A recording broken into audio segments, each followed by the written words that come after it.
Азаттықтың ақтаңы арайлап атқанда, еліміз егемендігін жариялағанда, жүректерде алғаш қандай сезім болды? Қатты қуандық, енді ол рас. Егеменді қалған деген енді әр азаматтың сондай бір қуаныш қой. Бірақ оның арты қалай болады? Арты не болады? Сол осы есімізде болды. Ал алдық қалай дамымыз, не боламыз? Тәуелсіздіктің алғашқы жылдарында Ақтау қандай қиындықтармен ұшырасты?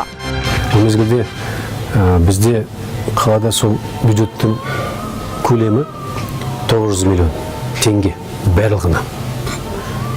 Ешқай жеткен жоқ. Сонда біз істегеніміз микрорайон арқылы біз мынау кеңес құрдық. Халық кеңесін. Сол жылдары қала басшылығы талай күрделі шешімді қабылдауға мәжбүр болды. Олардың қай-қайсы да ұмытылған жоқ. Бізде детсадтар мезгілде толмайды, себебі ақша жоқ.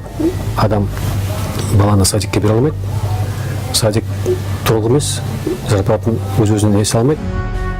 Бұл ауыртпалықтың бәрі де артта қалды. Тәуелсіз Қазақстан қаншама сүрлеу соқпақпен жүріп өтті. Бастысы бағыт айқын.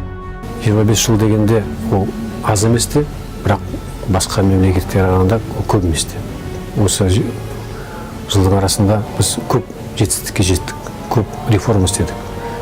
Елімізді, жұртымызды қатты өзгерді. Нарыққа келдік біз. Серік Оспанов тәуелсіздік шежіресі туралы сыр шертеді. 31 шілде сағат 20:00-де.